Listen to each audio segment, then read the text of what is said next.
My sister wore bright red to our parents' funeral. Not dark red but the kind people wear to celebrate. She stood beside their caskets without shedding a single tear. Her gold bracelets jingled as she talked about selling the family home before the flowers on the graves had even begun to fade. My name is Brielle Harper. I was the daughter who stayed. I drove Mom to every chemotherapy appointment. I helped Dad sort through unpaid bills when he was too exhausted to keep up. I knew which floorboards squeaked so I could check on them at night without waking them. I was there through every difficult day. Vanessa, my older sister, only showed up when she thought there was something to gain. After the funeral, she walked into our parents' house as if it already belonged to her. Her husband followed with empty moving boxes, and her lawyer carried a leather briefcase. I was still holding Mom's favorite cardigan. "You need to move out tonight," Vanessa said with a gentle smile that looked kind only to strangers. "The house, the bank accounts, everything belongs to me now." Mom and Dad knew who deserved it. I didn't argue. Instead, I followed her to the lawyer's office. Vanessa sat confidently, crossing one leg over the other. She looked completely certain she had won. The lawyer opened the will, adjusted his glasses and quietly asked, "Are you sure you understand everything your parents left you?" Vanessa laughed. "I understand perfectly," she replied. "The house is mine. The investment accounts are mine. Every asset is mine." The lawyer watched her for a moment. His expression wasn't angry. It was careful, like someone watching another person stand too close to the edge of a cliff without realizing it. He continued reading. One by one, every major asset was listed under Vanessa's name. The family home, the savings, the cars, even the vacation property. Her husband smiled and squeezed her hand beneath the table. I stayed silent. Not because I was shocked but because I remembered something they didn't know. 3 months before Mom passed away, she had asked me to bring down an old cedar box from the attic. Inside were family photographs, handwritten letters and one sealed envelope. She made me promise never to mention it to Vanessa, or anyone else. At the time I thought it was simply another precious family memory. Now, sitting across from my sister, I finally understood why Mom had looked so relieved after sealing that envelope. The lawyer reached the last page of the will. Then he paused. From his briefcase he pulled out a second document that no one expected. The room fell completely silent. Even Vanessa's husband let go of her hand. The lawyer carefully placed the document beside the will. "What is that?" Vanessa asked. For the first time that day, confidence disappeared from her voice. The lawyer glanced at me before answering. "This document was filed together with the will. Your parents instructed me to read it only after the inheritance had been confirmed." Vanessa leaned forward. "Then read it." He unfolded the yellowed pages. Dad's signature appeared at the bottom with Mom's signature beside it. The lawyer began reading. "In the event that Vanessa Harper inherits the family estate, all inherited property must remain under her sole ownership for no less than 5 years." Vanessa shrugged. "That's fine." The lawyer continued. "The family residence may not be sold, refinanced, transferred, leased, gifted, or occupied by any person not specifically named in this agreement." Her husband's confident smile disappeared.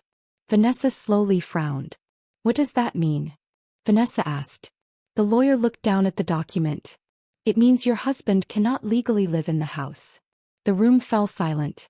Vanessa stared at him before letting out a nervous laugh. "You're kidding." The lawyer didn't smile. And he still hadn't reached the most important part. Her laugh faded when no one else laughed with her. He turned the page while her husband shifted uneasily in his chair. A moment ago he looked like a man celebrating his future. Now he looked like someone realizing he should have read the fine print. The lawyer continued. "If any of these conditions are violated, the estate's forfeiture clause will immediately take effect." Vanessa frowned. "A forfeiture clause?" "Yes." The lawyer spoke calmly. "If these rules are broken, every inherited asset will automatically transfer to the alternate beneficiary named by the estate." The color drained from Vanessa's face. "The alternate beneficiary?" she asked, gripping the edge of the table. "Yes." For the first time that day she looked at me without confidence. She looked worried. "Who is it?" Instead of answering, the lawyer kept reading. "During our lifetime, each beneficiary was intentionally given different expectations. This allowed us to judge character, loyalty, and love without the influence of money. Vanessa looked confused then angry. Stop avoiding the question, she snapped. Who gets everything if I lose it? The lawyer slowly folded his hands.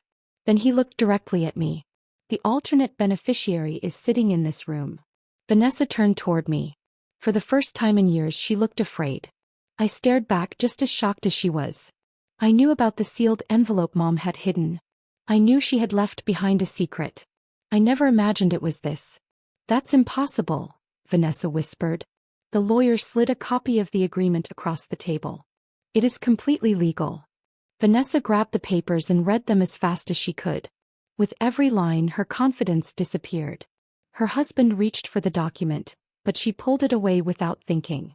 That single movement said everything. For years they had worked as a team. Now fear had driven them apart. You planned this, Vanessa accused, glaring at me.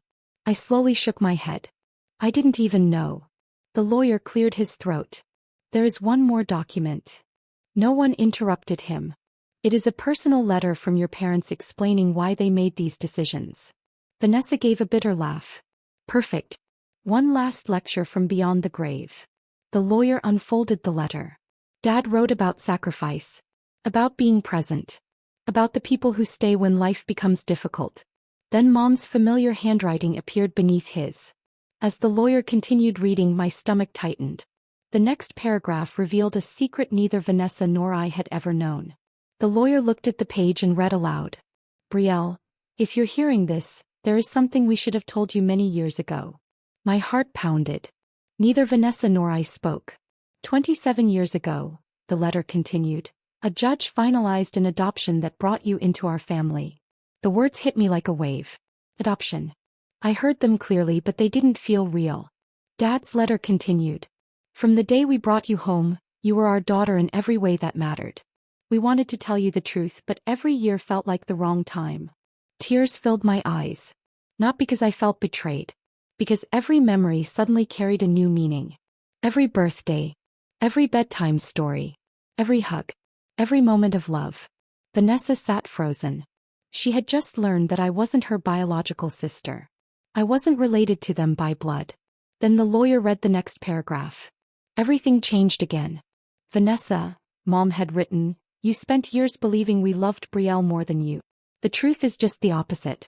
We spent much of our lives protecting her from a secret about her birth family. My hands began to shake. The lawyer looked down at the last page. Then he read a name. A name I had never heard before. Eleanor Whitmore. The room instantly went quiet. Vanessa's husband froze. Even the lawyer paused for a moment. I looked around, confused. Who is Eleanor Whitmore? I asked. No one answered right away. Finally, the lawyer spoke. Eleanor Whitmore was your biological grandmother. The name meant nothing to me. Then he added something that changed everything. She passed away last year. I nodded slowly, still trying to understand. The lawyer continued.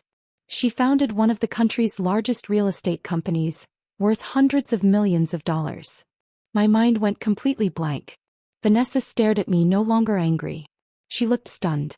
The lawyer explained that Eleanor had spent years searching for the child who had been separated from her family decades earlier.